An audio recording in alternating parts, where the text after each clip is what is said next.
Good afternoon everyone, welcome to civil services study. Welcome back. Practice set number 646 पर आ जाइए UP PCS के लिए और प्रैक्टिस करेंगे इसमें हम मॉडर्न हिस्ट्री के प्रश्नों पर। तो चलिए स्टार्ट करते हैं। क्वेश्चन नंबर 1 का आंसर दीजिए। तो वर्ष 1918 में अहमदाबाद मिल हड़ताल के बारे में निम्नलिखित कथनों पर विचार करना है। दो कथन है, बताना कि इनमें से कौन सा सही है। देखिए, यह कार्य के घंटे को बढ़ाने तथा कामगारों और यूरोपीय मिल मालिकों के बीच विवाद से संबंधित था। अहमदाबाद मिल की हड़ताल, गांधी जी ने कामगारों को हड़ताल पर जाने की सलाह दी। मतलब जो लोग वहाँ काम करते थे उनको गांधी जी ने बोला कि हड़ताल करो आप। क्या सत्य है बात? सत्य है। लेकिन ये कार्य के घंटे को बढ़ाने के ऊपर हड़ताल कर रहे थे वो। देखिए, ये चीज़ आपको पता, ठीक है, याद रखनी पड़ेंगी बार बार पढ़ के। वो प्लेग बोनस को लेकर जो है हड़ताल पर गए थे। प्लेग बोनस देने से मना कर रहे थे मिल के मालिक, ठीक है, ना कि कार्य के घंटे बढ़ाए थे उन्होंने। गलत है पहला वाला स्टेटमेंट, केवल बी हो जाएगा इसका आंसर।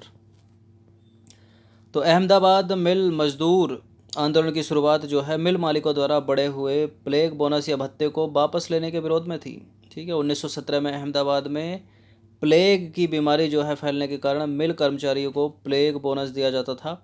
लेकिन अगले ही साल 1918 में मिल मालिकों ने बोनस समाप्त करने की घोषणा कर दी, जिसका मिल मजदूरों ने विरोध किया और गांधी जी कूद पड़े ठीक है, और बीच में हस्तक्षेप करके मिल मजदूरों को शांतिपूर्वक अहिंसात्मक हड़ताल पर जाने के लिए और 35% बोनस की मांग करने को कहा। परंतु मजदूर चाहते थे कि हमें 50% बोनस मिले। देखिए, गांधी जी ने मजदूरों के समर्थन में भूख हड़ताल करने का फैसला किया और हड़ताल को देखते हुए मिल मालिक 20% बोनस देने को सहमत हो गए। तो पता आपको रखना है, ठीक है। ये दो तीन आंदोलन इस तरह के कि किस में क्या हो रहा है, ठीक, किस में प्लेग बोनस है, किस में नील की खेती है, कि कौन सा तिनकठिया, ठीक है। चलिए क्वेश्चन नंबर 2 पर आ जाइए। मुस्लिम लीग के संबंध में निम्नलिखित कथनों में से कौन सा कथन गलत है, ढूंढना है। तो मुस्लिम लीग हिंदू और मुसलमानों के बीच सांप्रदायिक फूट डालने का सबसे बड़ा कारण बनी। मुस्लिम लीग की स्थापना की घोषणा 30 दिसंबर 1906 को लखनऊ में आयोजित एक बैठक में की गई थी। जिन्ना इसके अध्यक्ष थे। बताइए, बी और सी, मतलब ये भी गलत है, ये भी गलत है, ऐसा कहना चाह रहा है डी। देखिए, जब मुस्लिम लीग का नाम आता है, ठीक है, 1906, लेकिन लखनऊ में थोड़ी, ढाका में हुई थी ना इसकी स्थापना। ये सब याद रखना है आपको। गलत है ये वाला स्टेटमेंट। मुस्लिम लीग के प्रथम अध्यक्ष जिन्ना नहीं थे, ख्वाजा सलीमुल्लाह थे। दोनों के दोनों गलत है, ये भी गलत है, ये भी गलत है, ये पहला वाला सही है। तो डी होगा इसका आंसर। तो 30 दिसंबर 1906 को ढाका में, लखनऊ में नहीं, ठीक है। ढाका के नवाब आगा खां और नवाब मोहसिन उन मुल्क के नेतृत्व में भारतीय मुस्लिमों के अधिकारों की रक्षा के लिए मुस्लिम लीग का गठन किया गया। देखिए, प्रारंभ में इसे अंग्रेजों द्वारा काफ़ी सहयोग मिला था मुस्लिम लीग को, लेकिन जब मुस्लिम लीग ने स्वशासन के विचार को अपना लिया तो अंग्रेज पीछे हट गए, उन्होंने अपना सहयोग समाप्त कर दिया। मुस्लिम लीग हिंदू और मुसलमानों के बीच सांप्रदायिक फूट डालने का सबसे बड़ा कारण बनी और मुस्लिम लीग के पहले अध्यक्ष थे ख्वाजा सलीमुल्लाह। ये नाम बड़ा इंपॉर्टेंट है और हर बार एग्जामिनर उंगली करते हैं किसको रख के? मोहम्मद अली जिन्ना को डाल के, ठीक है, गलत करवाने के लिए। क्वेश्चन नंबर 3 पर आ जाइए। न्यूयॉर्क के एस्टोरिया शहर में लाल हरदयाल ने गदर पार्टी की स्थापना किस वर्ष की थी? 1942 तो कोसों दूर है, ठीक है। 1905 में तो बंगाल का विभाजन हो गया। 1913 याद रखना। तो देखिए, गदर पार्टी की स्थापना जो है 25 जून 1913 को की गई थी। इस पार्टी का गठन अमेरिका के सैन फ्रांसिस्को के एस्टोरिया में हुआ था। गदर पार्टी ने अपना मुख्यालय जो है युगांतर आश्रम के नाम से सैन फ्रांसिस्को में खोला था। गदर पार्टी के पहले अध्यक्ष याद रखना सोहन सिंह भकना थे। लाल हरदयाल मत लगा देना, ठीक है। लाल हरदयाल जो थे इसके महासचिव थे, याद रखिएगा। क्वेश्चन नंबर 4 पर आ जाइए। 1918 में मुंबई में आयोजित भारतीय राष्ट्रीय कांग्रेस के अधिवेशन की अध्यक्षता किसने की थी? कांग्रेस का 1918 का मुंबई का अधिवेशन है, अध्यक्षता की थी सैयद हसन इमाम ने। Option number B. तो 1918 में दिल्ली में सैयद हसन इमाम की अध्यक्षता में कांग्रेस का अधिवेशन आयोजित हुआ। इस अधिवेशन में कांग्रेस का दूसरा विभाजन हो गया, जिससे उदारवादी कांग्रेस से अलग हो गए। पहला कब हुआ था? 1907 में हुआ था, जो 1916 में एक हो गए, फिर अगले दूसरे साल में जो है फिर अलग हो गए। क्वेश्चन नंबर 5 पर आ जाइए। निम्नलिखित कथनों पर विचार करेंगे। पहला स्टेटमेंट है 1912 में देश की आज़ादी के लिए जनमत तैयार करने के उद्देश्य से मौलाना अबुल कलाम आज़ाद ने अल हिलाल नामक समाचार पत्र का प्रकाशन किया। और दूसरा स्टेटमेंट है बंगाल विभाजन जो 1905 का हुआ था उसको रद्द करने की घोषणा 1911 में की गई। और 1908 में खेड़ा सत्याग्रह में हिस्सा लेकर वल्लभ भाई पटेल ने भारतीय राजनीति में प्रवेश किया। क्या सत्य है ये तीनों के तीनों स्टेटमेंट? पहला तो करेक्ट है। अल हिलाल का नाम आए तो अबुल कलाम आज़ाद का नाम याद रखना समाचार पत्र का। और बिल्कुल बंगाल विभाजन जो 1905 में हुआ था 1911 में रद्द कर दिया गया। और वल्लभ भाई पटेल ने भारतीय राजनीति में प्रवेश किया 1918 के खेड़ा सत्याग्रह में। ये तीनों के तीनों स्टेटमेंट बिल्कुल सही हैं। डी है इसका आंसर।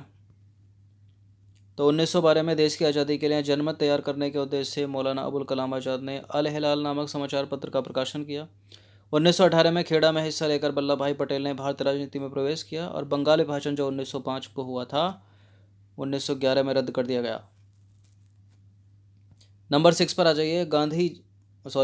दक्षिण अफ्रीका में रहने की अवधि में महात्मा गांधी ने निम्नलिखित में से जिस पत्रिका का प्रकाशन किया उसका नाम बता दीजिए।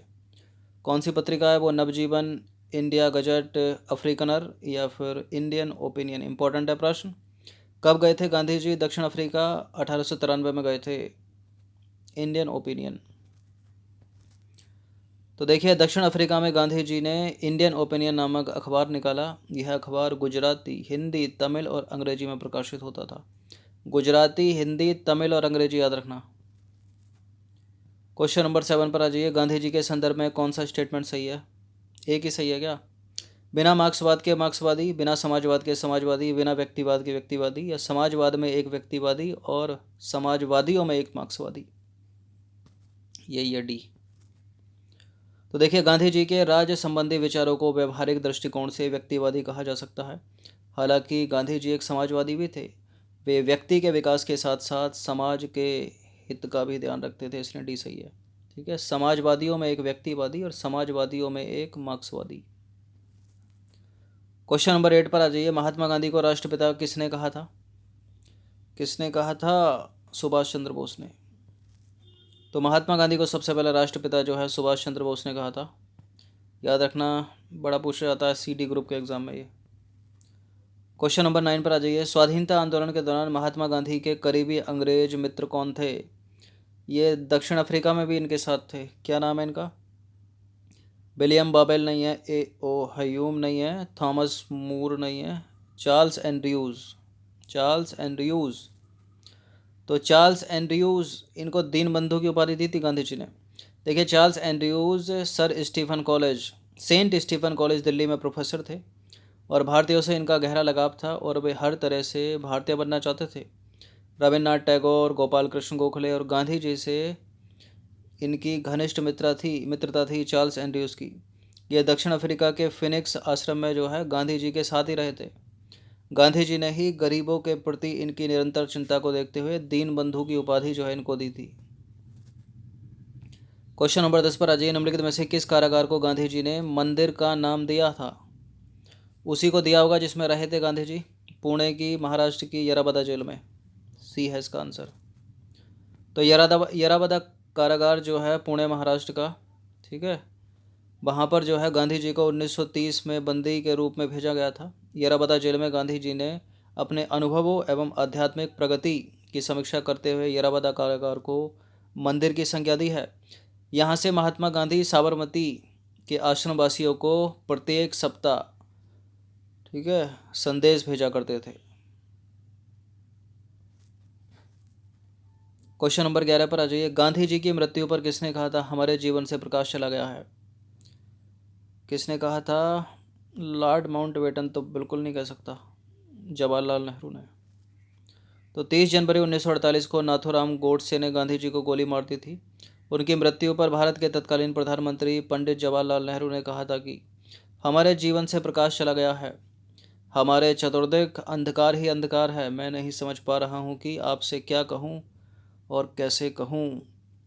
ठीक है, 30 जनवरी 1948 को मृत्यु हुई थी महात्मा गांधी की, याद रखिएगा। क्वेश्चन नंबर 12 पर आ जाइए। निम्नलिखित में से कौन सा स्टेटमेंट महात्मा गांधी के बारे में सही है? 4 4 हैं। उन्होंने अपनी प्रारंभिक शिक्षा राजकोट में प्राप्त की थी। कस्तूरबा के साथ उनका विवाह 13 वर्ष की आयु में हुआ था। यह प्रश्न आपको बचपन से पता होगा। ठीक है, 13 वर्ष की अल्प आयु में ही उनका विवाह हो गया था कस्तूरबा के साथ। बाद में बन गई वो कस्तूरबा गांधी। चूँकि दूसरा स्टेटमेंट यहाँ बिल्कुल करेक्ट है, तो अब जिसमें दूसरा नहीं है उसको एलिमिनेट कर दीजिए, अपना काम थोड़ा आसान कर दीजिए। ठीक है, उत्तर ए भी हो सकता है, सी भी हो सकता है, डी भी हो सकता है, लेकिन बी नहीं हो सकता। उन्होंने विधि का अध्ययन मतलब कानून का अध्ययन द इनर टेम्पल लंदन में किया था, और वे रस्किन की पुस्तक अनटू द लास्ट से सर्वाधिक प्रभावित हुए थे। अब अनटू द लास्ट रस्किन की पुस्तक है या फिर लियो टॉलस्टॉय की है, ये पता होना चाहिए, वरना गलत हो जाएगा। रस्किन की ही है। ये सारे के सारे स्टेटमेंट करेक्ट हैं, डी है इसका आंसर। तो मोहनदास करमचंद गांधी का जन्म हुआ था 2 अक्टूबर 1869 को। अधिकतर 100 मतलब 98-99% को 2 अक्टूबर सबको पता है, लेकिन इस डेट को भूल जाते हैं कुछ। ठीक है, तो 1869 है। तो गुजरात के पोरबंदर में हुआ था। उनकी जो प्रारंभिक शिक्षा है वो राजकोट में हुई थी, गुजरात में। और महात्मा गांधी की शादी जो है अल्पायु में ही हो गई थी कस्तूरबा के साथ, और उन्होंने द टेम्पल लंदन से बैरिस्टरी का प्रशिक्षण लिया। ठीक है, मतलब विधि स्नातक।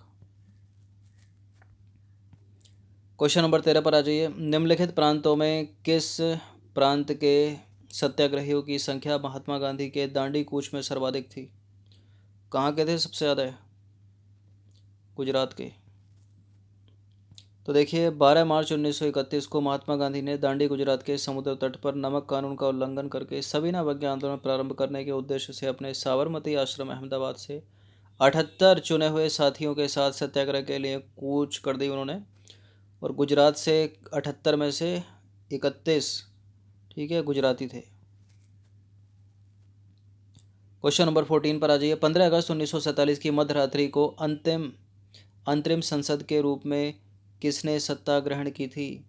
15 अगस्त 1947 की मध्यरात्रि को अंतरिम संसद के रूप में किसने सत्ता ग्रहण की थी? संविधान सभा ने। तो 15 अगस्त 1947 की मध्यरात्रि को जो है अंतरिम संसद के रूप में संविधान सभा ने सत्ता ग्रहण की। ठीक है, 14 अगस्त की मध्यरात्रि को भारतीय संघ की संविधान सभा की बैठक हुई, और स्वतंत्रता के अवसर पर संविधान सभा के सदस्यों के मध्य जो है पंडित जवाहरलाल नेहरू ने प्रभावशाली भाषण दिया। क्वेश्चन नंबर 15 पर आ जाइए। 15 प्रश्न है ये। निम्नलिखित में से किसने कहा था कि भारत की मुक्ति महात्मा गांधी के नेतृत्व में नहीं होगी? कौन कह सकता है ऐसा? मोहम्मद अली जिन्ना, क्लीमेंट एटली, विंस्टन चर्चिल या सुभाष चंद्र बोस? ऐसा कहने वाला भारतीय ही था एक। तो एटली को हटा दीजिए, चर्चिल को हटा दीजिए, जिन्ना नहीं, सुभाष चंद्र बोस ने कहा था। ठीक है, जिनको राष्ट्रपिता जो कह गए गांधी जी को, वो ऐसे कह रहे हैं कि भारत की मुक्ति महात्मा गांधी के नेतृत्व में नहीं होगी। कुछ सोच समझ के कहा होगा। तो देखिए, सुभाष चंद्र बोस ने अपनी पुस्तक द इंडियन स्ट्रगल, अब इसका नाम अलग से लिखना, याद रखना, ठीक है, याद रखिएगा, सुभाष चंद्र बोस की है द इंडियन स्ट्रगल। इसमें कहा है सुभाष चंद्र बोस ने कि क्या महात्मा गांधी ने अपने देश को सेवा प्रदान की है तथा आगे भी देश को सेवा प्रदान करते रहेंगे, परंतु भारत की मुक्ति महात्मा गांधी के नेतृत्व में नहीं होगी। ठीक है, तो प्रेडिक्शन उनकी गलत थी, गलती थी।